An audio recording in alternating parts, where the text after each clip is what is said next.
Salut tout le monde. On continue maintenant notre livre, Le buveur d'encre. La dernière fois, nous avons appris que ce gamin-là, il est un vampire de livres. Il boit des livres à travers une paille.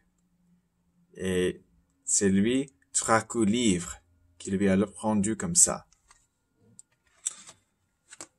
Nous faisons maintenant le chapitre 3. Faute de mieux.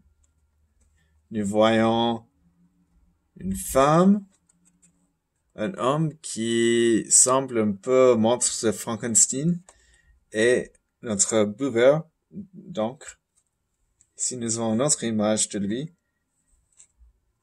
avec le corps d'une poule avec les taches sur son visage et son visage est un peu vert. Il y a quelque chose dans la bouche. Peut-être il est malade. Okay. Une question terrible me turlupinait. Les fautes d'orthographe que je buvais pouvaient-elles vraiment me rendre malade? Je n'étais pas un buveur d'encre assez expérimenté pour éclaircir ce mystère tout seul. J'ai décidé d'interroger Vlad et Sylvania, les parents de Camilla, pour en avoir le cœur net. Tu sais, c'est un peu comme le chocolat, m'a répondu Vlad. Si tu en manges trop, ton estomac proteste. Ce n'était pas la réponse que j'ai espérée. Mais il ne s'agit pas d'aspirer une tablette entière de fautes d'orthographe. Je n'en bois qu'une de temps en temps. Pour être tout à fait honnête, me confiait Sylvania, nous n'en savons rien. Tu ferais mieux de t'adresser à un médecin. Vous savez bien qu'il n'y en a pas dans la cité des buveurs d'encre. Vlad a tout sauté. Pourquoi n'irais-tu pas rendre visite au docteur Frudkenstein? Celui qui soigne l'esprit? Oui. Les gens lui racontent tous leurs malheurs. Il pourra peut-être t'aider. Il m'a adressé un clin d'œil étrange. J'ai eu l'impression désagréable que lui et Sylvania en savaient beaucoup plus qu'ils ne voulaient bien l'admettre. J'ai demandé à Camilla si elle souhaitait m'accompagner chez le psychiatre. Ma proposition ne l'a pas enthousiasmée. Je n'aime pas ce vieux bonhomme à barbiche. Il me donne la chair de poule. Il est bizarre, c'est vrai, mais pas méchant pour dessous. Et puis quand tu as été malade, il nous a aidés à te guérir. Elle a réfléchi un instant avant de prendre sa décision. Bon, d'accord, je vais avec toi, a-t-elle soupiré, mais uniquement pour tes beaux yeux. Okay. Nous allons faire maintenant le chapitre 4. Orthographobie. Ici, nous avons une image de notre buveur d'encre, Camilla, et le docteur Frudkenstein. Le docteur Frudkenstein habitait dans un long bâtiment en forme de divan. La porte en verre transparente ne cachait rien de sa demeure. Son cercueil, entièrement tapis de vieilles couvertures de livres, reposait debout contre un mur. Tu crois vraiment qu'il se repose dans cette position? Ai-je demandé à Camilla.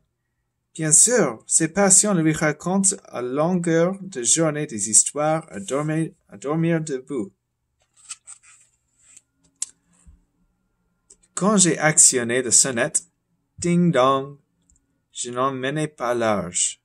Le médecin nous a ouverts avec un sourire énigmatique, comme s'il attendait à notre venue. Quel bon vent vous amène!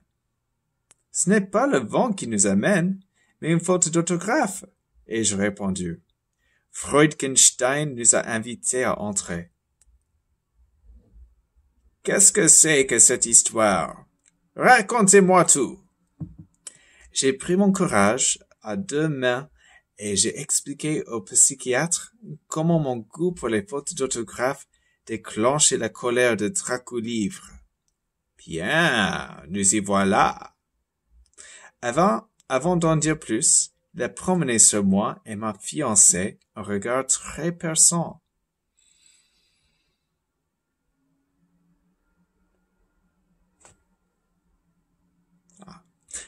Ma parole est chercher à lire le contenu de notre cerveau. L'orthographe pose des problèmes depuis bien longtemps, mais il ne faut pas exagérer. Un imbécile peut se montrer excellent en dictée. À l'inverse, un génie des arts ou des sciences est capable de faire une faute tous les deux mots. Donc, commettre ou boire une faute d'orthographe n'a jamais tué personne. J'étais soulagé. Je ne risquais rien en sirotant mes petites erreurs de grammaire. Mais il a aussitôt ajouté. Par contre, être un maniaque de l'orthographe peut se révéler dangereux.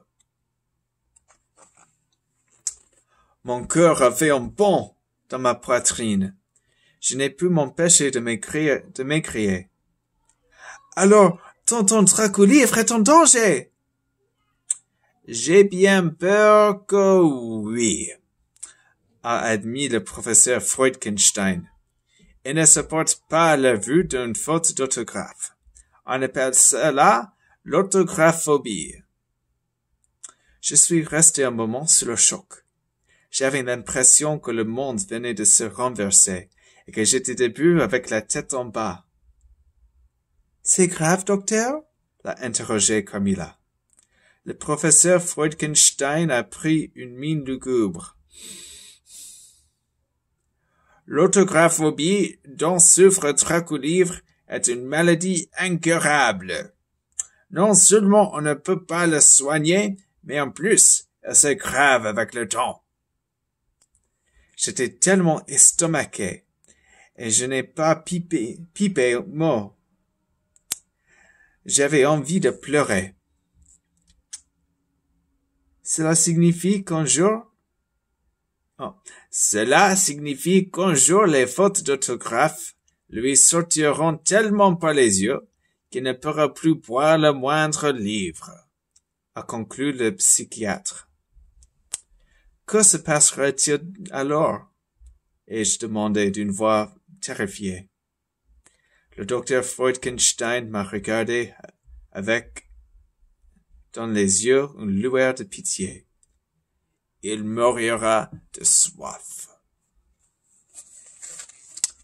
Okay. C'est tout pour aujourd'hui. On va continuer notre histoire demain. Au revoir et à bientôt.